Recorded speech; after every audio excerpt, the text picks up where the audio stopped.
¿Qué tal? Un saludo a todos. Quien les habla es Jorge Tapia y continuamos con nuestro curso de termodinámica. En esta ocasión vamos a estar viendo la primera parte de la unidad número 3, que está relacionada con la primera ley de la termodinámica. En este caso estaremos hablando de los sistemas cerrados.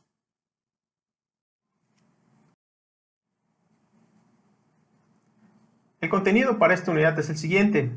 En la primera parte estaremos viendo la clasificación de los sistemas por el flujo de masa, los mecanismos de transferencia de calor, los modos en los cuales el calor se puede transferir. Vamos a estar viendo el trabajo y con esto estaríamos concluyendo la primera parte. En la segunda parte estaremos viendo las formas de manifestación del trabajo, estaremos viendo la expresión de la primera ley de la termodinámica aplicada particularmente a sistemas cerrados y estaremos viendo cómo determinar la primera ley a partir de considerar calores específicos.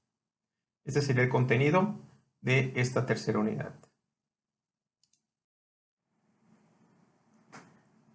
Muy bien, pues iniciemos esta unidad con un repaso de lo que vimos previamente en relación a la clasificación de los sistemas en función del flujo de masa. Tenemos los sistemas cerrados, los cuales no permiten un flujo de masa. Como ejemplo tenemos un cilindro émbolo y como pueden percibir prácticamente no tiene una entrada o una salida para que pueda ingresar o salir masa. En estos sistemas cerrados las interacciones energéticas entre el sistema y sus alrededores pues pueden ser solamente por dos maneras, ya sea por el trabajo, que es comprimir o expandir, o mediante el calor. Sin embargo, los sistemas abiertos prácticamente permiten un flujo de masa. Aquí tenemos prácticamente una turbina, la cual tiene una entrada donde puede ingresar masa, tiene una salida por donde sale la masa, ¿sí? Y prácticamente en este sistema se considera que el flujo que entra es igual al flujo que sale, de tal forma que recibe el nombre de sistema de flujo permanente. Pero ¿qué pasaría si nosotros cerramos una entrada o cerramos una salida? Pues lo que tendríamos sería un proceso de carga o descarga. A esos sistemas se les conoce como sistemas de flujo no permanente. Aquí tenemos un tanque, ¿sí?, que tiene una válvula que es abierta y entonces permite que el tanque se descargue, ¿no? O podríamos cerrar la válvula, ¿sí?, y estar ingresando el fluido y lo estaríamos llenando. Entonces tenemos un proceso de carga. Los sistemas de flujo no permanente pues prácticamente ocurren en un periodo de tiempo finito, ya sea que se llene completamente el tanque, rebose, en ese momento se termina el proceso, o prácticamente en un proceso de descarga se abre la válvula hasta que el tanque es vaciado, ¿no? Entonces prácticamente los procesos de flujo no permanente ocurren en periodos de tiempo finitos. En esta unidad en particular nos vamos a estar enfocando al análisis de la primera ley para sistemas cerrados. Es decir, sistemas en los cuales la masa no entra ni tampoco sale. Son sistemas en el cual la masa permanece constante. Ya posteriormente, en la unidad siguiente, estaríamos viendo estos dos sistemas, el sistema de flujo permanente y el sistema de flujo no permanente. Como se ha mencionado previamente, un sistema termodinámico está interactuante con su entorno. La manera de que interactúa energéticamente con este pues puede ser de tres maneras. Una es a través de la masa, a través del calor o a través del trabajo. En el caso de sistemas cerrados, pues prácticamente la interacción vía masa con el entorno pues queda eliminada, ¿no? Y tenemos presente el calor y el trabajo.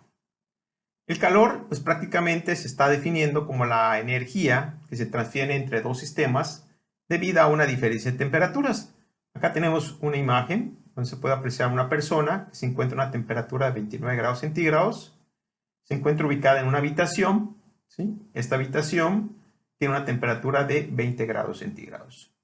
Esta persona va a interactuar con su entorno, ¿sí?, vía calor y va a producirse una transferencia de calor debido a una diferencia de temperaturas. En este caso la persona tiene 29 grados centígrados, el entorno 20, entonces la persona le estaría transfiriendo calor al entorno.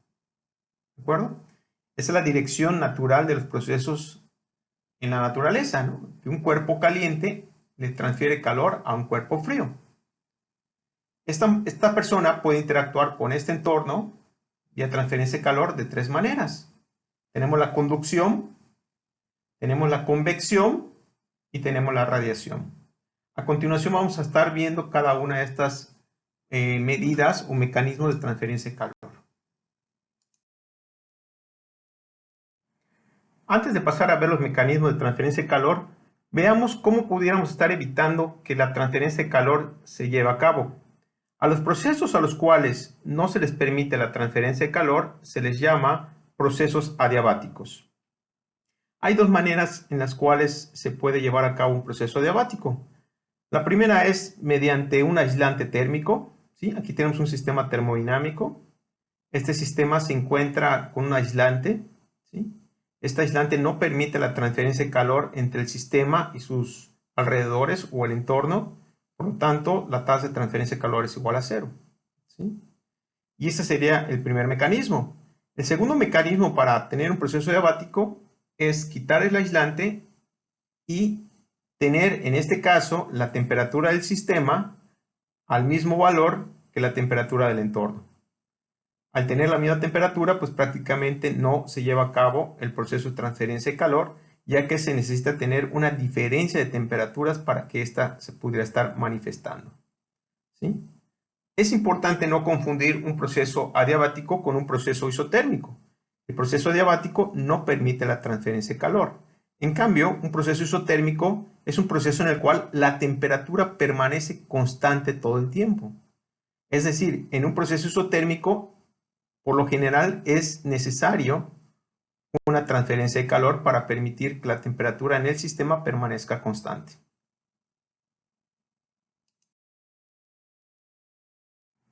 El calor, por ser una forma de energía, pues prácticamente tiene sus unidades. En el sistema internacional sería kilojoule y en el sistema inglés sería BTU. La transferencia de calor por unidad de masa pues se denota con la Q minúscula y sería igual a dividir el calor entre la masa y sus unidades serían kilojoule sobre kilogramo o BTU libra masa. La tasa de transferencia de calor pues es la cantidad de calor transferida en un sistema por unidad de tiempo y sus unidades serían kilojoule sobre segundo, kilowatt, y en el sistema inglés sería BTU hora. Cuando la tasa de transferencia de calor varía con el tiempo, el calor total transferido se puede determinar mediante la integral entre el intervalo de tiempo, ¿sí?, de la tasa de transferencia de calor por el diferencial de tiempo, ¿sí? Ahora bien, si la tasa de transferencia de calor es una constante, pues a la integral y obtenemos prácticamente que el calor total transferido sería igual a esa tasa de transferencia de calor promedio por el intervalo de tiempo en el cual se llevó a cabo el proceso.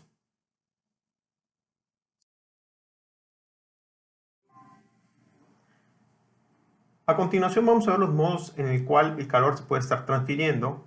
Para ello recordemos la imagen de la persona que tiene una temperatura de 29 grados centígrados y entra a la habitación que se encuentra a 20 grados centígrados. Habíamos visto que se estaban manifestando tres mecanismos para la transferencia de calor. Una era la conducción, al momento de estar la persona en contacto con el piso. Otra la radiación y teníamos la convección. En este caso en particular, en esta lámina vamos a estar analizando el mecanismo de transferencia de calor vía conducción, que tiene que ver con el contacto, en este caso de la persona con la superficie. Tenemos que la conducción es la transferencia de energía de las partículas más energéticas de una sustancia a las adyacentes menos energéticas, como resultado de interacción entre ellas, es decir, un cuerpo caliente prácticamente al estar interactuando con una superficie, sus partículas estarían vibrando, estarían chocando energéticamente con las partículas de la otra superficie y de esa manera se estaría transmitiendo la energía.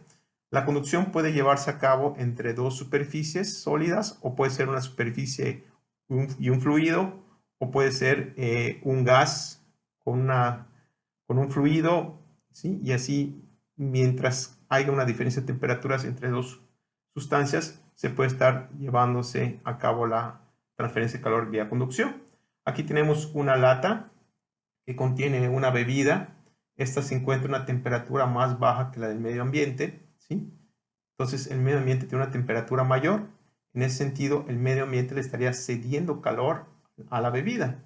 Aquí tendríamos una ampliación de lo que estaría ocurriendo prácticamente en la frontera. En este caso, tenemos el espesor de la lata, ¿sí? Y en el interior pues tenemos la bebida que se encuentra a una temperatura más baja que la temperatura del exterior. En este caso al tener una temperatura mayor el medio ambiente, le estaría cediendo calor a la bebida. Y estas diferencias de temperatura pues se pueden estar apreciando en la pared inferior de la bebida y la pared exterior que estaría en contacto con el medio ambiente, ¿no? Y tendríamos prácticamente un gradiente de temperatura debido a cómo estaría fluyendo el calor del medio ambiente hacia el interior de la bebida, ¿no? De aquí podemos estar sacando una expresión para estar describiendo la transferencia de calor vía conducción, que es lo que vamos a ver a continuación. La expresión analítica para determinar la tasa de transferencia de calor vía conducción se fundamenta en la ley de Fourier. En esta prácticamente se menciona que la tasa de transferencia de calor es proporcional al gradiente de temperaturas en esa dirección. Es decir, aquí tenemos la tasa de transferencia de calor vía conducción, que va a ser igual a menos el coeficiente de conductividad térmica del material por el área transversal en el cual se presenta el flujo de calor, multiplicado por el gradiente de temperaturas. El signo negativo de la ecuación hace referencia al hecho de que el flujo de calor se produce en el sentido en que el gradiente de temperatura es negativo. Aquí tenemos una imagen en la cual tenemos una superficie a una temperatura mayor, ¿sí? Y en el otro lado de la superficie de la placa tenemos una temperatura inferior. Y podemos ver cómo va de una temperatura alta a una temperatura más baja. Aquí tenemos el elemento diferencial prácticamente del espesor, ¿sí? Y para cada determinada laminita le corresponde un valor determinado de temperatura. De aquí podemos estar sacando el gradiente, ¿sí? Cómo va de una temperatura alta a una temperatura baja debido a la transferencia de calor, ¿sí? Aquí tenemos el área, como podrán ver, es una área que corresponde a una sección transversal al flujo del calor que se lleva a cabo en el proceso. El coeficiente de conductividad térmica pues depende del material, ¿no? Entonces, ¿de qué estaría conformada esta placa, ¿no? Aquí tenemos algunos coeficientes correspondientes a los materiales. Por ejemplo, para el diamante tenemos un valor de 2300 watts sobre metro Kelvin, ¿sí? Y en el caso de prácticamente los aislantes, pues tenemos un valor muy pequeño de 0.026, en este caso, watts sobre metro Kelvin, que pudiera ser para la espuma que conocemos nosotros, ¿no? Entonces aquí tenemos para valores inferiores a los aislantes y para valores superiores a los buenos conductores del calor por conducción.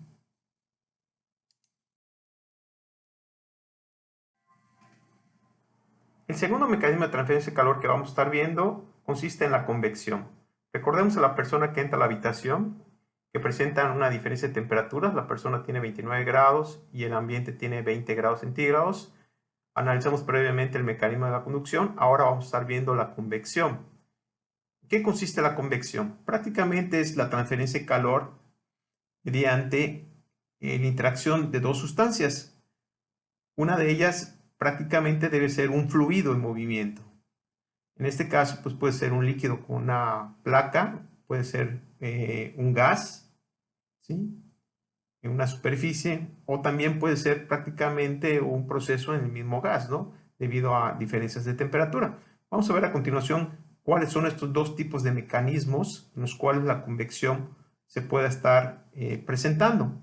Tenemos una convección forzada, ¿sí? Es decir, tenemos una superficie en la cual se hace pasar un fluido de manera forzada a través de algún mecanismo externo, como puede ser una bomba, un ventilador, lo que se pudiera estar presentando. Aquí tenemos un ejemplo, tenemos aquí prácticamente un alimento, un huevo caliente, ¿sí? Y lo que queremos es enfriarlo, prendemos el ventilador y este está forzando al aire a que esté pasando por el huevo caliente, entonces empieza a llevarse el calor. Mediante este dispositivo vamos a bajarle la temperatura al huevo para poder, en dado caso, ingerirlo, ¿no? Este sería el mecanismo de convección forzada. El mecanismo de convección natural o libre, ¿sí? Se origina prácticamente por una diferencia de temperaturas. En este caso, el aire que se encuentra cerca del huevo, ¿sí? Se calienta, cambia su densidad, es una densidad inferior a la del aire frío, por lo tanto sube. El aire frío tiene una densidad mayor a la del aire caliente, este baja, se calienta, disminuye su densidad y sube. Esto es lo que se conoce como una convección natural. No solo ocurre en el aire, también ocurre en el agua. Recordarán ustedes en el caso de las albercas, ¿sí? En el caso de las albercas, pues prácticamente el agua más calientita se encuentra en la superficie y conforme bajamos a la profundidad de la piscina, pues el agua se pone más fría, ¿no? Esto es debido a que prácticamente el agua caliente tiene menor densidad que el agua fría y por eso se encuentra en la superficie. Un ejemplo también de convección forzada con aplicaciones ingenieriles son, por ejemplo, los radiadores. Esos dispositivos que se ponen en la parte frontal de los vehículos tienen la intención que prácticamente el fluido, el refrigerante que enfría el motor, pase por el radiador y a través del movimiento del mismo vehículo, ¿sí? Mediante una convección forzada, pues el fluido se enfría, ¿no? Asimismo, cuando el vehículo se encuentra en reposo, lo que ocurre es que entra el ventilador del radiador para tratar de estar induciendo ese enfriamiento mediante ahora una convección también forzada, pero en este caso por el ventilador. Para determinar la tasa de transferencia de calor vía convección, nos vamos a estar apoyando con la ley de enfriamiento de Newton. En esta se establece que la tasa de transferencia de calor por convección va a ser igual al coeficiente de transferencia de calor por convección por el área de la superficie en contacto con el fluido, por la diferencia de temperaturas, en este caso de la superficie, menos la temperatura del fluido. Las unidades correspondientes en el sistema inglés internacional son las que se establecen. Para el caso del sistema internacional tenemos los watts, para el caso del sistema inglés tenemos BTU hora. Para poder entender un poco más sobre la temperatura de la superficie y la temperatura del fluido, vamos a apoyarnos en esta imagen, donde tenemos un bloque que se encuentra a una temperatura superior a la del fluido. Este bloque, pues obviamente tiene un área. Esta área va a estar en contacto con el fluido en movimiento, ¿sí? Esta área, pues tiene una temperatura. En este caso va a ser la temperatura de la superficie del bloque, una temperatura mayor al fluido. El fluido, por encontrarse en movimiento, obviamente, pues va a presentar un perfil de velocidades. Es decir, la velocidad cercana a la superficie del bloque va a ser inferior y esta se va a ir incrementando conforme nos alejamos del bloque. El momento que la velocidad prácticamente ya no varía con respecto a la separación del bloque, pues tenemos la velocidad del flujo del aire. Y es en este punto donde tenemos la temperatura del fluido. La diferencia entre la temperatura del fluido y la temperatura de la superficie, pues nos ayudan para determinar la tasa de transferencia de calor por convección. Estos coeficientes de transferencia de calor son bastante complejos de ser determinados de manera experimental. Sin embargo, aquí tenemos una tabla donde podemos estar comparando algunos valores para estos coeficientes. Podemos ver que el aire en una convección libre va de 6 a 30 watts metro cuadrado Kelvin. Sin embargo, para el vapor en un proceso de condensación, pues va de 6,000 a 120,000 watts metro cuadrado Kelvin. El tercer mecanismo de transferencia de calor que vamos a estar viendo a continuación va a ser la radiación.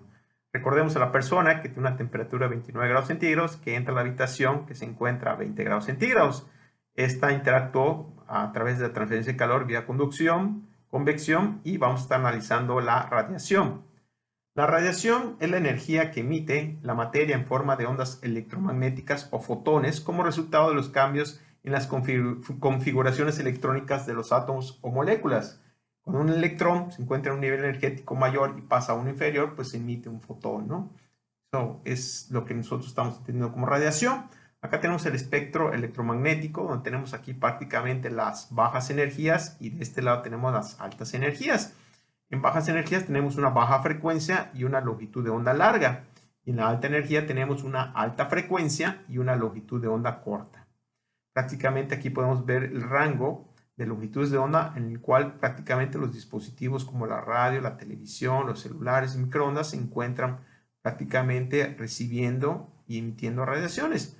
Los seres vivos, pues prácticamente por las temperaturas que presentan nuestros cuerpos, estamos irradiando en el infrarrojo, ¿no? Y aquí tenemos el rango visible en el cual nuestros ojos perciben la radiación y tenemos pues prácticamente las radiaciones ultravioletas que tienen una longitud de onda y una longitud de onda corta y una alta frecuencia, ¿no? Y aquí tenemos, por ejemplo, las radiaciones que pues empiezan a ser perjudiciales para los seres vivos, como son rayos X, rayos gamma y rayos cósmicos. Aquí tenemos una persona que se encuentra a una temperatura de 30 grados centígrados, interactuante, ¿sí?, en un entorno que se encuentra a una temperatura de 5 grados centígrados, hay mucho frío. Por lo tanto, pues ella pues, decide hacer una fogata. Esta fogata pues, tiene una temperatura de 900 grados centígrados y vía radiación principalmente pues, está absorbiendo el calor, ¿sí? Así también está presente un poco la convección, pero prácticamente es la radiación la que le está manteniendo su temperatura en un entorno de baja temperatura. La transferencia de energía vía radiación pues prácticamente no requiere de un medio para poderse llevar a cabo. Si nosotros ponemos dos cuerpos, ¿sí?, en una caja, en una habitación, y retiramos el aire, y estos cuerpos tienen una diferencia de temperaturas, pues vía radiación van a alcanzar un equilibrio térmico, ¿sí?, sin importar del fluido que se encuentra entre ellos, ¿no? Si podemos retirar el fluido, pues van a alcanzar la misma temperatura. De esa manera, por ejemplo, principalmente llegan los rayos del sol hacia nosotros, ¿no?, vía radiación. Recordemos que en el espacio, pues principalmente está conformado de vacío, ¿no? La radiación térmica, pues es la forma de la radiación que emiten los cuerpos, ¿no? Recordemos que nosotros estamos emitiendo radiación por la temperatura de nuestros organismos en el infrarrojo. Vamos a ver la manera analítica de cómo determinar la transferencia de calor vía radiación en la siguiente lámina. La tasa de calor que puede transmitir mediante radiación un cuerpo se puede determinar mediante la ley de Stefan-Boltzmann. Aquí tenemos prácticamente un cuerpo que se encuentra a una temperatura Ts. Este cuerpo tiene una propiedad que se conoce como emisividad. Prácticamente es la característica que puede tener este material para poder estar emitiendo radiación. Sus valores de emisividad van desde 0 hasta el valor de 1. El cuerpo ideal negro pues tiene un valor de emisividad igual a 1. Así también este cuerpo tiene una superficie y en esta superficie tiene una temperatura Ts. Este cuerpo, al encontrarse una diferencia de temperaturas con los exteriores, pues va a transmitirle calor vía radiación. La manera de cómo determinar esto pues, es a través de esta ecuación de ley de Stefan-Boltzmann, la cual la tasa de transferencia de calor vía radiación va a ser igual al área de la superficie por la constante de Stefan-Boltzmann multiplicado por la emisividad del material. Esto a su vez va a estar multiplicado por la diferencia de temperaturas elevado a la cuarta potencia de la superficie y de los exteriores. Obviamente, como en los casos anteriores, esta tasa de transferencia de calor va a estar dada en watts o BTU hora. Aquí tenemos prácticamente las características que tiene el sistema. Hay que tomar en consideración que no necesariamente tiene que haber una sustancia entre el cuerpo, ¿sí?, y las paredes de los exteriores, ¿no?, para poderse llevar a cabo la transferencia de calor vía radiación.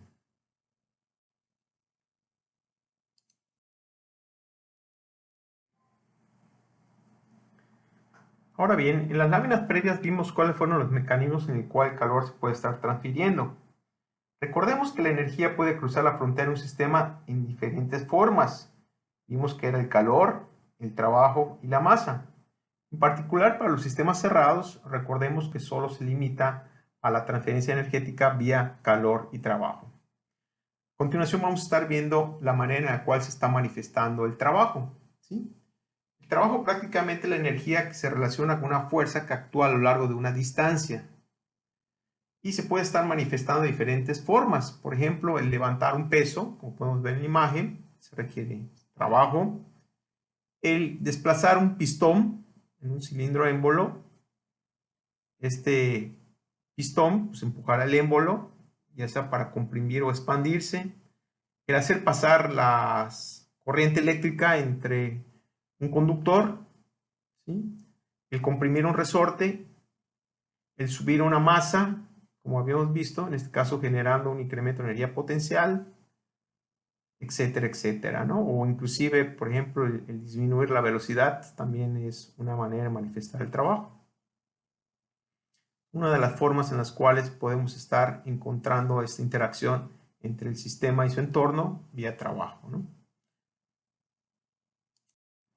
Pues a continuación vamos a ver las maneras de cómo podemos determinar el trabajo de forma analítica. Recurramos a la definición de trabajo, que es igual a la fuerza por desplazamiento. En este caso, pues vamos a hacer una integral desde su punto inicial hasta un punto final del producto de la fuerza por el diferencial de desplazamiento. ¿Sí? En el momento que integramos esto, obtenemos prácticamente el trabajo. Veamos de qué manera también podríamos expresar el trabajo si consideramos una compresión o expansión de un gas. En este caso tenemos un pistón que tiene un émbolo. ¿Sí? Este émbolo tiene un área, su sección transversal. ¿Sí? Se le aplica una fuerza, en este caso una fuerza que genera una expansión. Esta fuerza pues llevó prácticamente al émbolo de un estado inicial a un estado final, generando un diferencial de desplazamiento. ¿Sí? Recordemos que la presión es igual a la fuerza, ¿sí?, entre el área de la sección transversal donde se está aplicando. Esta área multiplicada por el diferencial de desplazamiento pues genera un diferencial de volumen. Todo lo anterior lo podemos estar describiendo aquí. Por ejemplo, la fuerza va a ser igual al producto de la presión por el área. ¿Sí? El diferencial de volumen pues va a ser igual a esa área, el émbolo, por el diferencial de desplazamiento. Y sustituyendo a la fuerza y al diferencial de volumen en esta expresión, obtenemos que el trabajo, ¿sí?, va a ser igual a la integral del producto de la presión por el diferencial del volumen evaluado del volumen inicial al volumen final. En este caso fue una expansión, porque pasamos de un volumen inicial a un volumen final. Y también puede ser, o se puede analizar, una compresión. También es importante tener en consideración que podemos estar trabajando con unidades específicas para poder estar determinando el trabajo específico, es decir, dividir el trabajo total entre la masa, ¿no?, para obtener sus unidades en el sistema inglés como BTU libra masa o en el sistema internacional como kJ sobre kilogramo. Un aspecto importante del trabajo es cuando se analiza con respecto al tiempo, es decir, la potencia, ¿no?, qué tan rápido se puede realizar un trabajo.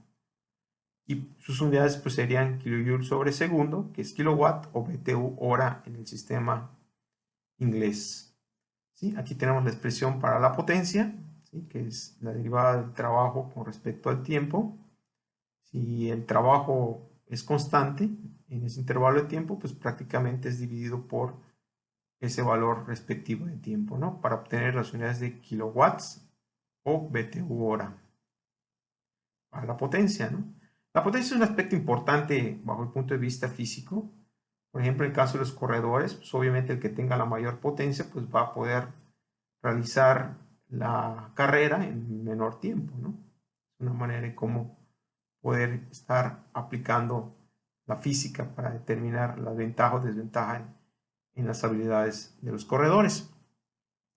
Y con esta lámina damos por concluida la primera parte de esta unidad 3, que se relaciona con la primera ley para sistemas cerrados.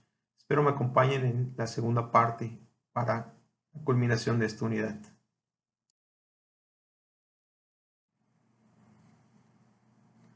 Como mencioné en la lámina anterior, hemos concluido la primera parte de esta unidad número 3. Espero estemos en compañía en las siguientes láminas. Les agradezco su atención y aquí les comparto las referencias que pueden ser de mucha utilidad para aclarar algunos conceptos. Muchas gracias.